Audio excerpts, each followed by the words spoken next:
Bonjour Julien Bouteloup, Bonjour. je suis très heureux de t'avoir pour une interview à l'occasion de Surfing Bitcoin, donc qui est l'un des plus gros événements Bitcoin francophones. Tu es toi-même un OG des crypto-monnaies, donc tu m'avais raconté dans un précédent interview, je me souviens plus de la date exacte, 2010 ou de... Fin 2010, Voilà, donc tu as commencé par Bitcoin, ouais, Bitcoin. voilà. Et puis maintenant tu as une passion pour Ethereum, je pense, et pas seulement peut-être. Plus la vision, je dirais. La vision, ok.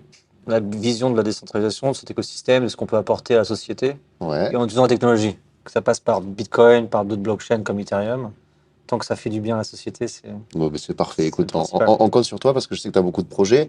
Donc, tu es mathématicien à l'origine, financier aussi. Et dans les principaux projets que tu as en ce moment, il y en a beaucoup, hein, donc j'espère ne pas les rater. Il y a Stake Capital, Stake DAO, Blackpool et Rect. Right, exactement. Voilà. Je Je suis pense avoir. involved dans Cœur Finance aussi. Ah oui, oui, oui, à l'origine d'ailleurs. Ouais. Tu fais partie des. Bah, mais c'est Michael qui a créé le projet, et puis moi j'étais au tout début avec lui.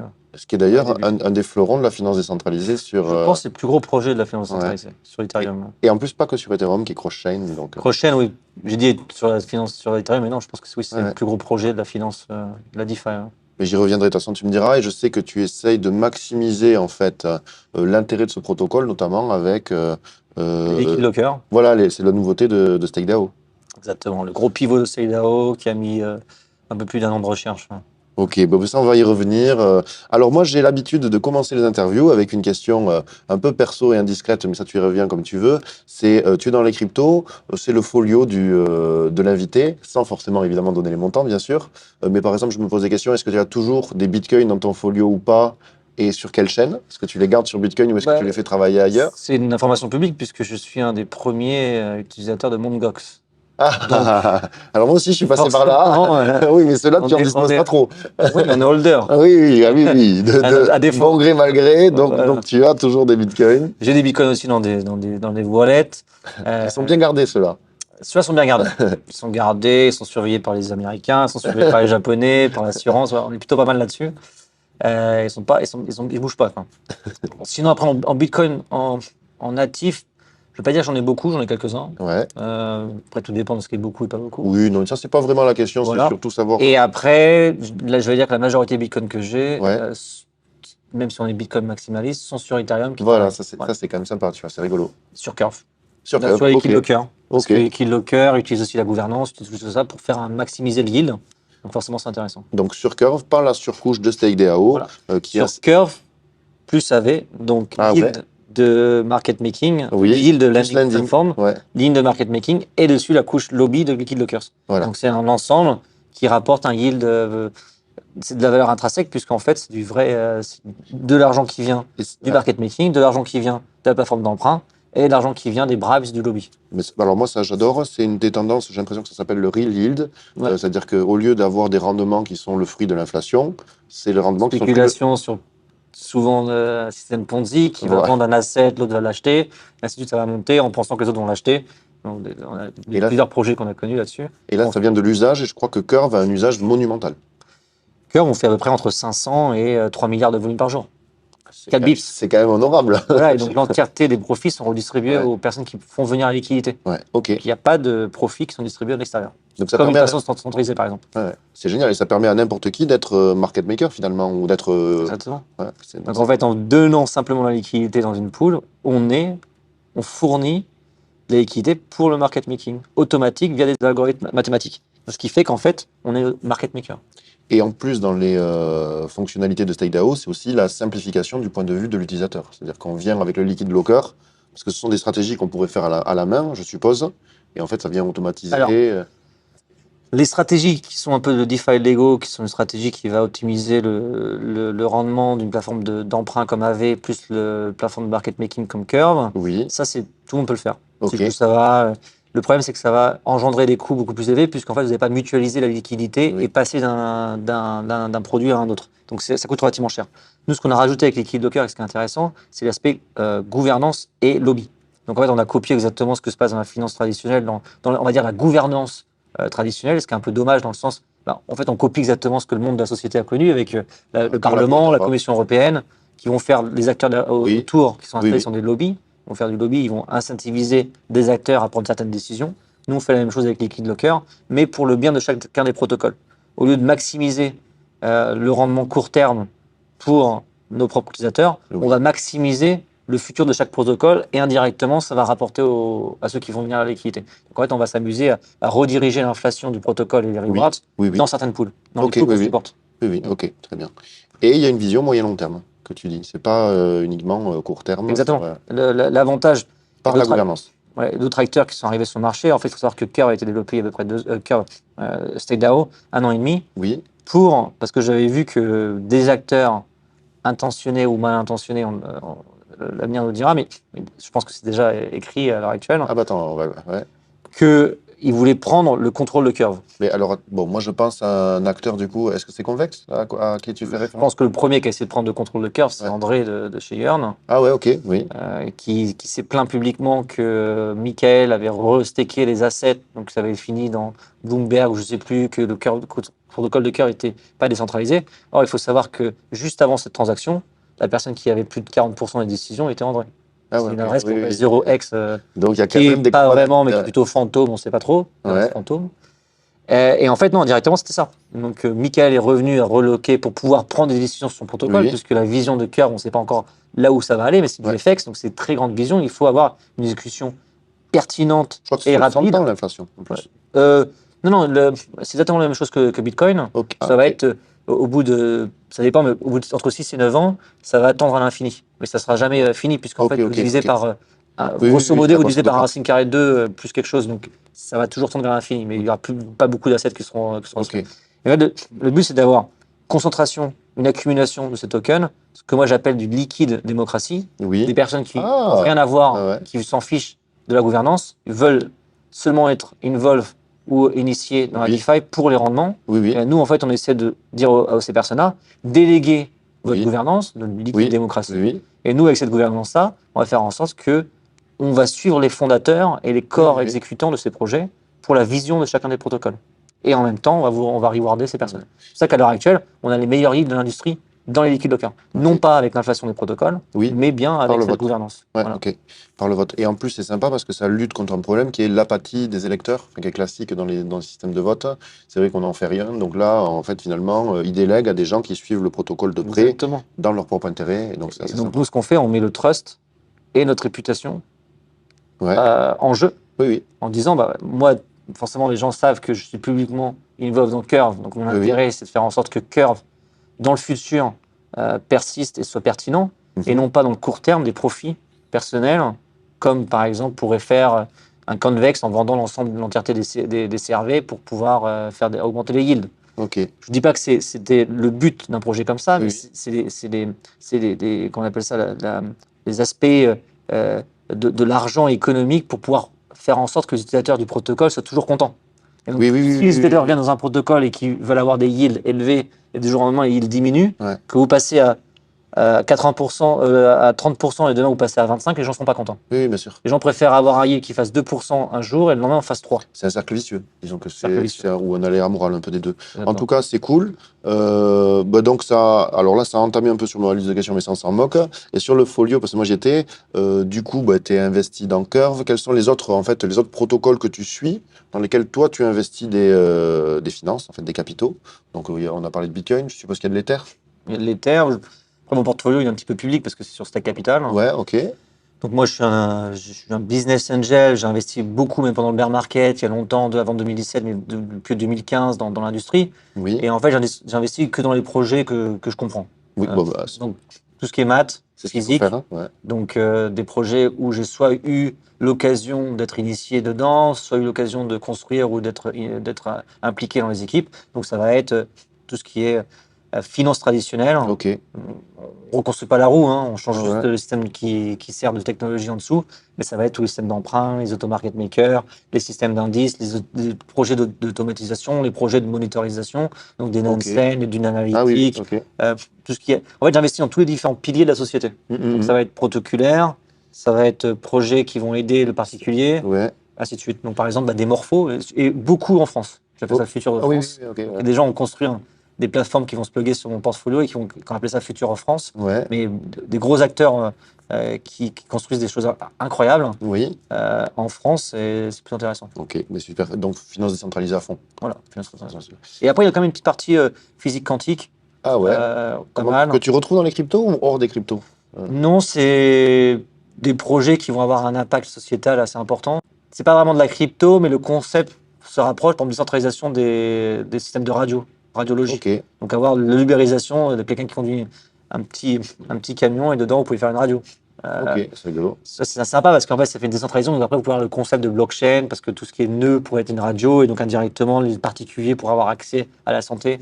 Donc tout ce qui est santé. Voilà. Ok, santé, physique quantique, ça c'est Voilà. des secteurs. Bon, cryptographie évidemment, Voilà. mathématiques et Et un finance. petit, voilà, c'est ça. Ok, super. Et bon, alors moi je vais malheureusement, mon champ des compétences est plus restreint, donc je vais rester dans la crypto. Qu'est-ce que tu vois comme tendance 2022? Bon, il y a évidemment, alors là, à très court terme, donc on est fin d'été 2022, il y a le merge Ethereum qui doit être regardé. Est-ce que tu as des mots intelligents à dire là-dessus ou un avis par exemple sur le proof of stake? Quelques mots dessus? Donc, Oui, je pense que voilà, le merge, c'est non pas 6 ans de recherche, mais on va dire c'est plutôt 80 ans, 90 ans de théorie des jeux, ah ouais, de mathématiques qui ont été mis. Donc, il faut savoir que les gens appellent Bitcoin une révolution. Bitcoin, c'est une application d'une révolution mathématique et d'une façon de penser qui est depuis 80, depuis 60 ans. ok. Beaucoup de personnes ont commencé bien avant, et Bitcoin a été la première application de toute cette recherche. Ethereum, on peut voir avec ethresearch.ch, le site, Ouais. une énorme affluence de cerveaux dans le monde, physique quantique, de physiciens, de mathématiciens, de penseurs, de philosophie, qui ont essayé de mettre en place tout ce qui est théorie des jeux et aussi mathématiques appliquées, mathématiques approfondies. Donc, ça, c'est un peu c'est l'Eldorado, Là, on arrive sur l'aboutissement on va dire, voilà, de 8 ans de recherche. Ouais. Et on va voir ce que ça va donner. Mais c'est vrai que sur papier, cette révolution industrielle, dans le sens, ça consomme moins d'énergie, c'est plus rapide et ça permet de scaler. Ok. Donc c'est vraiment le triangle parfait. Voyons voir en pratique ce que ça va donner, parce qu'il faut quand même. Le problème en fait de Ethereum, c'est pas que la recherche n'était pas prête, c'est pas que l'applicatif n'était pas prête, c'est comment arriver à bouger un mastodon. Et oui, la transition, comment transition sur un système qu'on maîtrise très bien. C'est cette transition-là. Comment on change le moteur d'un avion en plein vol? Exactement. Ouais. Exactement. C'est un peu plus délicat que le faire au sol. Voilà, mais ce qui est intéressant, c'est les différents autres blockchains et compétiteurs se sont créés et ont évolué et sont rendus, ont une nécessité d'exister parce que Ethereum ne scalait pas. Oui, c'est vrai. On va rentrer dans une transition. Qu'est-ce qui va se passer après le merge? Mais par exemple, moi, à titre personnel, je m'étais lancé sur l'Odious BSC parce que les frais étaient trop importants, tout simplement, en fait. Bien sûr. Et du coup, mais là, il y a potentiellement pas mal de monde qui va revenir vers Ethereum avec le scaling, avec son... Voilà, on a bougé. Moi, j'étais Bitcoin maximaliste, parce qu'il n'y avait rien d'autre. J'ai été Ethereum maximaliste, parce qu'il n'y avait rien d'autre. Après, je suis devenu plus technologie et vision maximaliste. Mais la question des gens qui ont jugé, les gens qui utilisaient la Binance Chain, qui utilisaient Cosmos, ça répond à un besoin. Ça répond à un besoin dans le sens où 99% des gens ne peuvent pas dépenser 100 euros pour faire une transaction, pour staker ou pour faire des assets, management d'assets, lending ou auto-market making. Donc forcément, c'est intéressant d'avoir ces différentes blockchains. Quand vous allez dans un triangle parfait, sécurité, scalabilité et tout ce qui est transaction pas chère, est-ce qu'il y a vraiment une nécessité d'avoir d'autres players? Oui, d'accord. Donc ça peut se réinverser, c'est-à-dire qu'il y avait eu la grande mode des Ethereum killers. Voilà. Là, l'Ethereum pourrait reprendre ses rênes. Et donc forcément, il y a beaucoup d'acteurs qui sont contre le merge, contre la réussite. Et donc là, on entre dans des théories des jeux, des sortes de complotisme, parce qu'il va y avoir différentes attaques avant le merge. On verra. Mais en tout cas, c'est un événement historique, on est d'accord. Exactement. Ouais. Plus gros que la Coupe du Monde, ou choses comme ça. Ah ouais, les enjeux sont importants en tout cas. Ok, donc moi je suis content. On a parlé un petit peu, on a parlé de StakeDAO. Tu as fait le dernier point, c'était les liquid lockers. Je pense que moi je me souviens qu'il y avait eu aussi les options qui étaient sympas. Il y avait des produits structurés dessus. Gros, Très gros. La raison pour laquelle, quand j'avais créé StakeDAO, c'était vraiment une plateforme de produits dérivés et de trading et de stratégie. Je pense que maintenant, par rapport aux concurrents, l'ensemble des concurrents qui ont monté des produits d'options sur la DeFi, je pense qu'on est meilleur. Ah, c'est un gros secteur. Hein.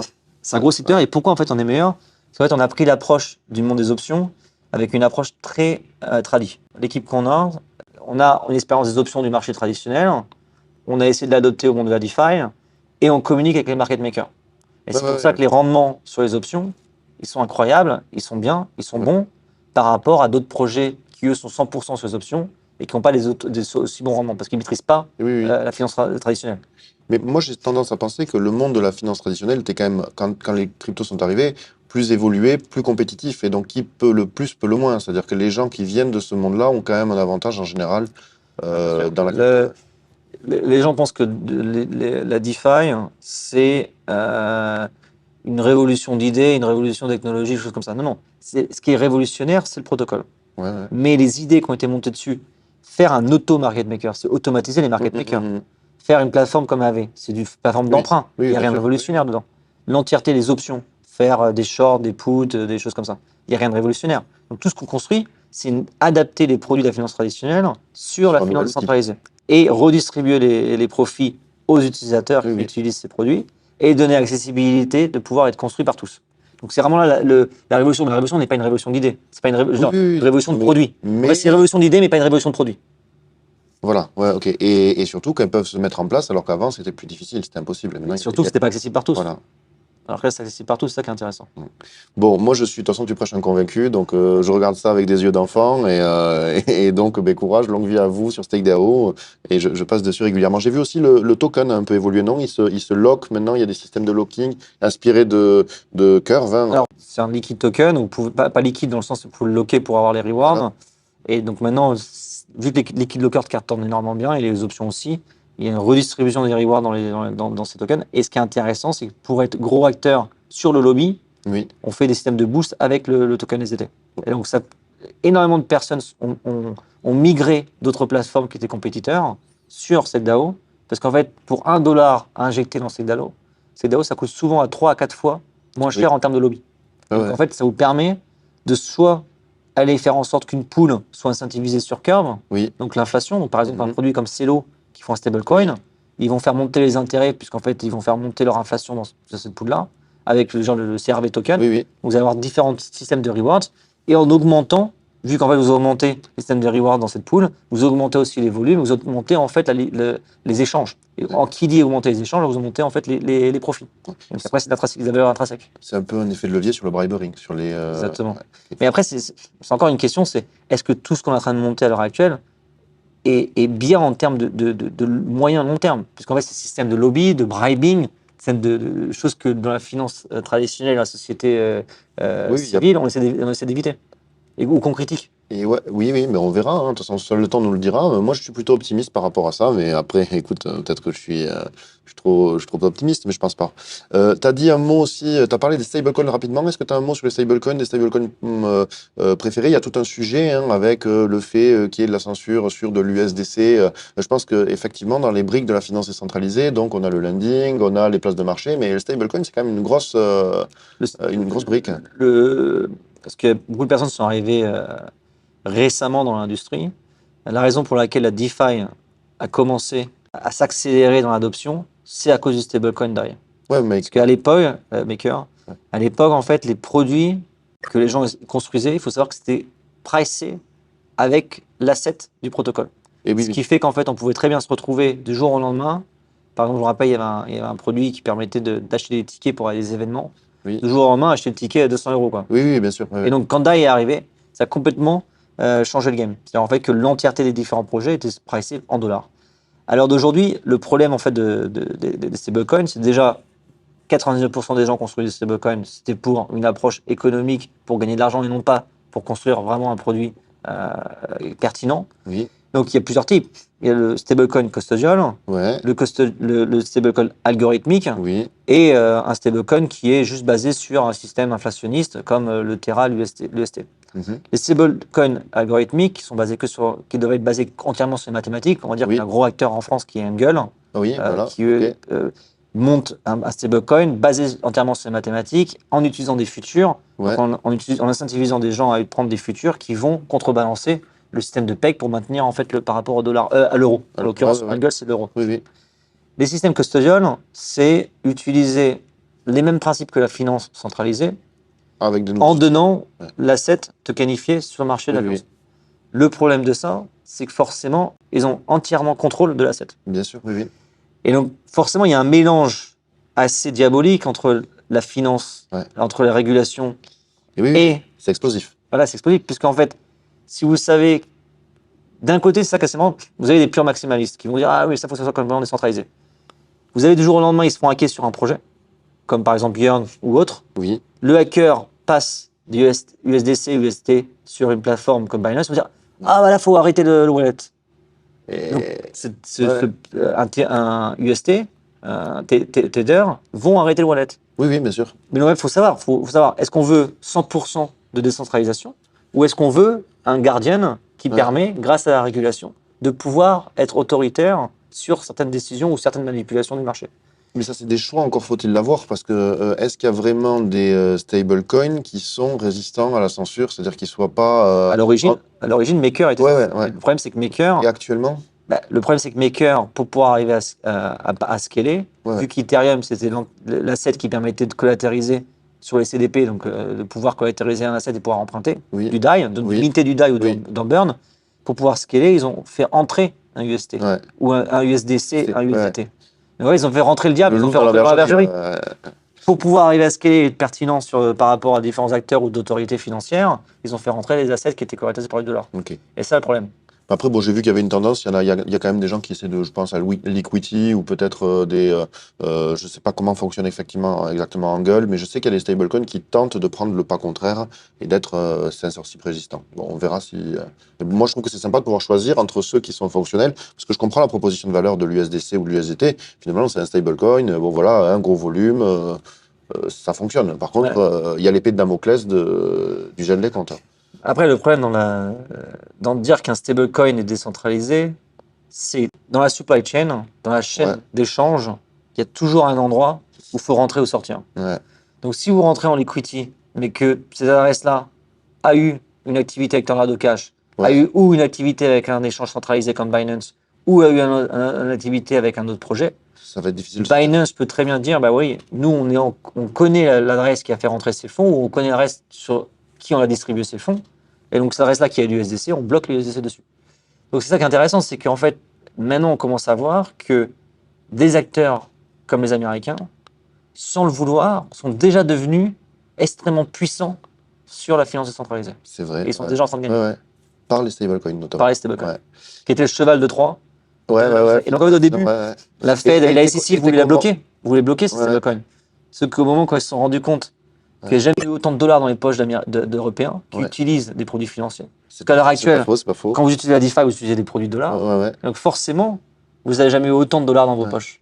Donc la distribution du dollar, le système monétaire qui est la machine, le bulldozer américain qui permet de rester la première puissance industrielle, première puissance au monde, c'est vers l'accès au dollar. Et là, ils voient en fait qu'ils ont une distribution de dollars Ouais. qui n'a jamais été aussi forte par rapport à avant. Ouais.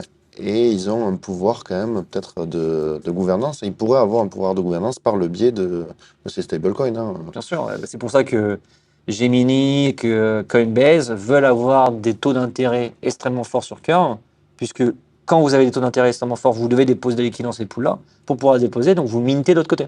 Ok. Donc c'est redevenir un système de Fed pression de cash.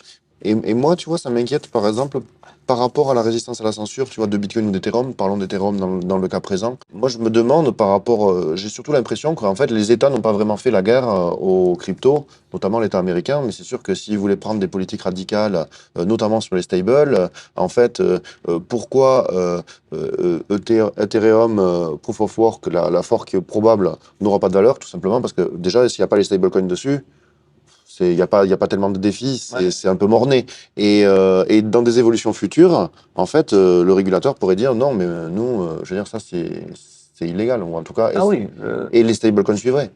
À l'heure actuelle, on l'entend souvent sur les panels avoir le discours du oui, nous, communauté, on peut monter une technologie qui soit complètement décentralisée c'est difficile, hein. Et censorship, ça n'existe pas. Ouais. Puisque les acteurs comme des gros acteurs américains pourraient très bien arriver directement avec les stablecoins, arriver à stopper énormément de wallets, donc faire une peur sur les marchés, Ouais. donc collapse complètement. Hein. Souvent, c'est pas en attaquant directement, c'est en faisant un truc c'est un cheval de Troie, ou pas un cheval de Troie, mais c'est faire un Moyen de système, pression. un moyen de pression ou faire la peur. Le meilleur des armes, c'est la peur. C'est le marketing, le journalisme, le truc comme ça, la peur. Donc ça, c'est intéressant. Et voilà, c'est une possibilité en tout cas. c'est une possibilité. Hein. Et moi, tu vois, ma réflexion à titre personnel, alors je serais curieux d'avoir ton avis, c'est qu'une des réponses à ça, ben, c'est quand même la privacy, tu vois, au niveau protocolaire, parce que sinon, en fait, qu'est-ce que vont faire les gens pour moi, la décentralisation ne suffit pas. Disons qu'elle elle est mieux si elle est compilée avec l'anonymat. Et est-ce que c'est un sujet qui t'intéresse Là, ça me donne des frissons parce qu'en fait, c'est très rare que quelqu'un, une personne qui est dans le journalisme, pose cette question. En fait, il n'y a pas de décentralisation sans privacy. Moi, Donc, en c'est ce que fait, je pense, ouais. voilà. Mais parce qu'en fait, pourquoi? Parce qu'en fait, s'il n'y a pas d'anonymisation des Tu vas toucher la transactions, personne. voilà, pas forcément chercher la personne, mais c'est-à-dire qu'en fait, il peut y avoir un État autoritaire, il peut y avoir un État de censure, Oui. comme par exemple ce qui se passe en Asie avec la Chine, qui eux veulent avoir un credit rating sur l'ensemble des utilisateurs, pouvoir fournir des produits ou interdire certains produits. Ça, c'est le début d'un Big Brother, encore c'est déjà le cas, hein, Oui. mais sur le fait d'avoir de la décentralisation. Et la décentralisation veut juste dire accéder à une technologie par tous et pour tous. Mais ça ne veut pas dire sécurisation, anonymisation. Pour avoir, par exemple, en Europe, je pense que c'est l'endroit le plus sécurisant et sécurisé du monde. Physiquement Pas militaire, mais de données, freedom sociétale. Pourquoi? Parce que, avec GDPR, vous essayez de stopper l'extraction de données des utilisateurs. C'est pour ça que les Américains sont contre, tout le monde sont contre. Mais vous avez aussi l'end-to-end encryption, bien sûr. qui a été poussé par l'Europe et qui permet la communication entre deux individus, pouvoir communiquer, s'échanger des informations sans pour autant être surveillés. Mais ça, c'est un principe même de l'humanité. Non, mais ça, je suis d'accord avec toi, ça détermine le comportement. Disons que si on peut t'observer tes pieds jour et nuit, tu te comportes pas différemment et tu te fais une autocensure. Enfin bon, il y a tout un tas de problèmes. Et moi, le problème que j'ai, c'est que j'ai pas l'impression qu'on soit très bon niveau privacy sur Bitcoin et Ether, par exemple. Sur Ethereum, il y avait Tornado Cash, par exemple. Ouais, voilà. C'est fait sensor, comment? On l'avait pas vu venir, non pas en arrêtant le protocole, mais en interdisant les adresses qui avaient déposé du USDC. Pourquoi? Parce que le USDC est censorship, et tu peux le censurer. Ce qui est intéressant, c'est, et je pense là-dessus, il y avoir une énorme réflexion, souvent les gens sont « Ah oui, il faut de la privacy, donc il ne faut pas de régulation, donc il faut on est complètement anarchiste. » Non, au contraire. Ce qu'il faut, en fait, c'est faire en sorte. Parce que le problème, en fait, ce qui fait peur de l'anonymité, c'est les acteurs mal intentionnés qui vont utiliser le système pour soit faire des attaques terroristes, soit faire des choses mal intentionnées, pédophilie, machin. Ce qui est intéressant dans l'anonymité, c'est qu'il faut arriver à ce que la masse, c'est comme par exemple, j'ai souvent cet exemple, oui, vous pouvez prendre un couteau, couper une tomate. Et des gens vont dire, la majorité, 99%, c'est ce qu'ils font les gens. Mais sinon, ils prennent un couteau, et les autres vont l'utiliser pour faire des mal intentionnés. Mais c'est pas pour autant qu'on va interdire les couteaux. Bien sûr, je suis Donc il faut faire en sorte que la sécurisation, l'anonymité servent à la masse et que les 1% qui sont mal intentionnés ou les 10%, on puisse arriver à les traquer. Et comment ça marche? C'est que par exemple, une autorité décentralisée, open source, par le peuple, pourrait très bien dire cette adresse-là, on pense qu'elle est malsainte, on veut savoir ce qui passe à l'intérieur. La personne qui est derrière l'adresse a, par exemple, je ne sais pas, 2 semaines ou 1 mois pour faire parvenir, donc en signant avec son adresse, la data à cette institution qui est privée et qui ne va pas divulguer. Comme ça, elle fait une interrogation, elle regarde. Donc la personne qui normalement n'a rien à se reprocher peut dire bah oui, écoutez, c'est ça. Mais cette autorité qui est un peu une black box n'est pas connectée au gouvernement, elle inspecte. Et ça, en fait, ça permet de scaler la sécurisation de l'anonymisité et de rajouter beaucoup plus de transparence. En fait, on crée de la transparence par la sécurisation de l'anonymisation et non pas en montrant à tout le monde. Non, mais tu choisis à qui tu révèles, et là, l'organe de décision, c'est une DAO, donc c'est rigolo, c'est une combinaison. Ça n'a jamais été prouvé, moi, je suis arrivé à la conclusion après des... Ok, mais c'est rigolo, écoute, on verra si cette tendance émerge. Écoute, ça me fait plaisir. Et alors, là, on arrive à la fin, donc on clôture. J'ai quand même une dernière question. C'est donc, toi, ça fait plus de 10 ans que tu es là. Est-ce que tu aurais quelques enseignements? Donc, tu as certainement fait des erreurs, tu as eu des réussites, des surprises. Est-ce que tu as quelques enseignements? Ah oui, et j'avais un autre mot, c'était les pièges à éviter, parce qu'il y a quand même le journaliste d'investigation Rect, donc il fait des couvertures magnifiques de hacks. Est-ce que tu peux déminer, est-ce que tu remarques des erreurs à éviter? Enfin, des erreurs à éviter, ça serait plutôt. Erreurs niveau... enseignements. Alors, Rect, on fait de l'investigation poussée, on fait aussi de la vidéo. Oui, c'est vrai, j'ai vu magnifique d'ailleurs. De demain, on essaie de comprendre Est-ce que le système d'aujourd'hui qu'on est en train de construire, est-ce que c'est l'Eldorado ou juste remplacement des élites par nous-mêmes? Ah oui, On a un oui, système de ape tax qui permet de se moquer de façon un peu sarcastique de l'écosystème des gens qui vont utiliser la DeFi et vont se faire rate. Et on a aussi créé un label qui s'appelle Farm and Up. Ah, ok, je Il connais. faut vraiment le regarder, pas mal. Ah, ouais. Alors, niveau retail ou niveau B2B? Retail, je pense. Retail, En perso, quoi. l'erreur de base à pas commettre, et je vais te dire comment la résoudre, c'est par exemple être tout nouveau dans la DeFi, Oui.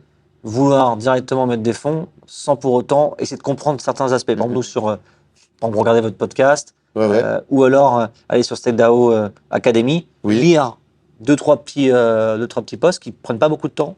Comment utiliser un wallet, comment télécharger un wallet, comment transférer des fonds et quelle plateforme utiliser. Et déjà dans ces 3-4 choses, c'est à peu près 90% des hacks. Pourquoi?